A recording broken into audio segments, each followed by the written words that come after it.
Greetings and welcome to another Hearthstone video. Today I just want to talk about some of the cards that were brought out in the Grand Tournament, which is the latest expansion from Hearthstone. Every class got 9 new cards. They got 2 new epics, 3 new commons, 2 new rares, and 3 new rares and another legendary. So I just want to talk about, I was going to do a little short mini series of videos about each class and what each class got. So today we're going to start today with the priest. We're going to start with what priest got from this expansion. I'll go over each card individually. So priest, they got this is the first card priest got, one of the commons. It's Flash Heal. 1 mana, restore 5 health. Very self-explanatory. It's a survival tool against aggro. It gives you a lot of health. You can heal a minion, but what a lot of people have been doing is they've been using it with the Auchenized Soul Priest, which means you've got a 1 mana deal 5 damage, which that's kind of crazy. And you can use it for 10 damage face burst, or you can use it for removing minions. So it's awesome. It's a really strong card. So so far Flash Heal has proven to be just an amazing card overall. I've really enjoyed playing with it. Power or Glory, choose a minion whenever it attacks, restore 4 health to your hero, not 5 health. This card, it's kind of like Blessing of Wisdom in Paladin. It's kind of like Blessing of Wisdom in Paladin. Instead of drawing a card, you get health back. So it's pretty cool. It just gives you a little bit more survivability against aggro, which is always nice. Next card we have is Confuse. So when I saw Confuse, I thought combo priest. So you have very high health minions, like you have your Death Lords. Why is Death Lord not showing up? Of course. So you have your Death Lords. You can have Oasis Snapjaws. You can have any high health creature, any really high health creature, and you can buff them with things like Power Word Shield. You can buff them with Divine Spirit, with Valen's Chosen and well-placed Dark Cultists. Maybe even Temple Enforcer would see some play. And you just have these super huge minions. And then after that, you would use Confuse. And once you got a couple of them on the board, you'd Confuse, and then you'd attack. You'd hit the opponent's face, and it would do lots and lots of damage. It'd be like an OTK priest, kind of like the Miracle Priest that's been cropping up a little bit. But yeah, Confuse, it's an interesting idea for a card. The next card we got was Convert. So put a copy of an enemy minion into your hand. Convert's kind of cool. I've not really experimented with it much, but you can take, like, if your opponent plays Dr. Boom, you can convert their Dr. Boom and then Shadow Word Death it.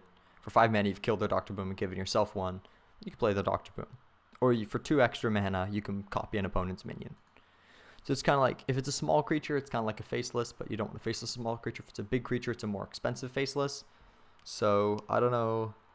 I would probably prefer to run Faceless, honestly, but Convert lets you play it whenever you want, whenever it's convenient. So if your opponent plays something, if you're facing a Druid and they innervate, coin Dr. Boom on turn 2, then you convert their Dr. Boom, and then you've got your Dr. Boom for later in the game. So you don't necessarily have to deal with the creature immediately, but you can have one of your own for whenever you need it. It's interesting. I'm not sure how viable it is, if it actually fits into priest lists. I haven't had much time to experiment with it. Next card, Wormrest Agent. This card's amazing. This card is awesome.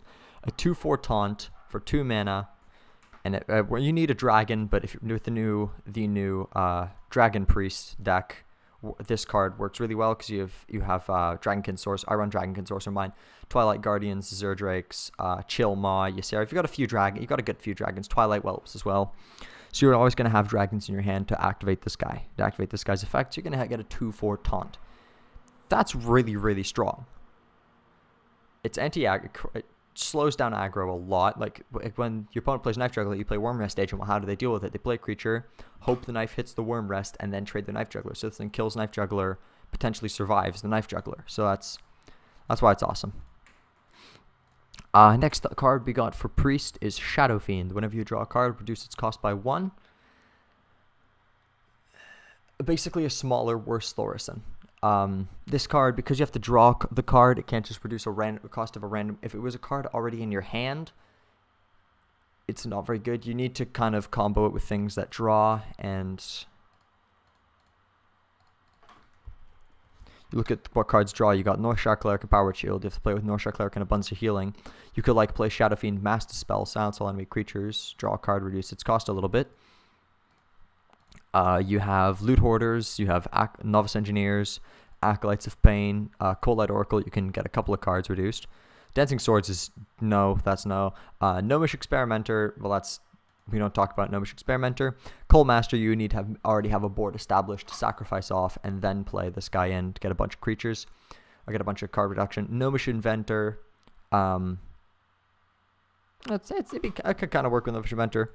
Jeeves, if you have this guy, if you have like Jeeves and Shadow Fiend on the board and you draw 3 cards, that'd be kind of cool, like a Jeeves Priest. I might try that actually. Azure Drake, draw a card. Yeah, Azure Drake's okay. Chromagus, I guess. Would you get? I don't know if Chromagus would get you get the reduction with Chromagus. I'll have to test that. But there's few draw options, but you have to build a deck around it because you'd have so many draw options. Those draw options would likely just cost less. So I'm not sure how viable. Shadow Fiend it's not that strong. In my opinion, Shadow Fiend is not that strong. Next we have Holy Champion. Holy Champion, whenever characters heal, gain 2 attack. Literally just a big Light Warden. It has the exact same effect as Light Warden. Whenever characters heal, gain +2 attack. Except it's on a bigger body, so it's technically, in my opinion, it's better because it's on a bigger body. If you play like Holy Champion with like Circle of Healing and stuff, that's really good. You can heal a bunch of things. It's cool. It's a lot like Light Warden, just bigger stats, so it'll survive longer and can potentially deal a little bit more damage. Next, you have Spawn of Shadows. And every time you use a hero power, deal 4 damage to each hero. Well, let's Aggro Priest. Let's talk about Aggro Priest, because Aggro Priest got a couple of new things. Like Aggro Priest is a deck I want to talk about. There's 2 priest decks that got spawned: Aggro Priest, Dragon Priest. Spawn of Shadows enables Aggro Priest because you can heal yourself you take 2 damage to deal 4 damage to them. Or if you have an Arcanine up on the board, you deal 6 damage to them and take 4. Pretty good trade-off. Plus, if your Arcanine dies, you can heal back up that damage in a couple of turns.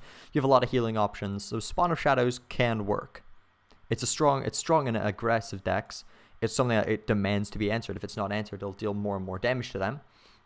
So it's a cool idea, and you can end up having some pretty fun games with that. Confessor Paletress, every time you use your hero power, summon a random legendary. Oh god, Confessor Paletress. Too slow. All I can say is too slow. And the fact that you're gambling on getting a big threat, you might get like Ragnaros, you might get like Gromash, you might get Ysera. There's an equal chance to get those and Nat Pagal and Lorewalker Cho and like not Gelmektork, what's it called? The 3-mana legendary. You might get like Old Murkai or something useless. So Confessor Paletress, it's a gamble, but it's worth. Most of the time it's worth it. Most of the time it is worth it. But it's not always. When it works, it works. When it doesn't, it doesn't. Is the way I like to put it. It's it's risky, but it's a higher chance you'll succeed than fail. So Confessor Paletress, good card in my opinion. It's a strong card. So I want to just talk about the new priest decks that were spawned. We got Aggro Priest, which is all because of Flash Heal and Spawn of Shadows. Spawn of Shadows, you can heal yourself, deal more damage, so it gets used aggressively, or if you have Arcanine on the board, it's used even more aggressively. It just costs you a little bit of life. And Flash Heal, restore 5 health, you can use it to just hit the opponent's face for 5 damage or kill a creature. So those kind of spawned Aggro Priest. And Dragon Priest is all because of Worm Rest Agent. And also, and all dragon decks have just been made legitimate by Twilight Guardian, 4 mana for 3/6 Taunt Dragon. Activates more dragons. And Shilma, 7 mana, 6/6 Taunt Dragon. So Control Dragon Priest is a deck that I've been playing. As I showed earlier, this is my list. But yeah, Dragon Priest and Aggro Priest are the 2 new priest decks that have been spawned from this expansion. Not most of the other cards don't seem. I haven't seen much of the other cards. Convert I've never run into. Confuse I ran into once in a really gimmicky deck. Shadow Fiend I haven't run into. Holy Champion haven't seen. Haven't seen Glory. I've seen Small Shadows, and I've seen Paletris. Paletris just kind of fits into the current Control Priest deck. You just take out like one of your big legendaries. But anyways, thank you very much everybody for watching. I hope you enjoyed this, and be sure to like and subscribe if you enjoyed it, and I'll see you all next time.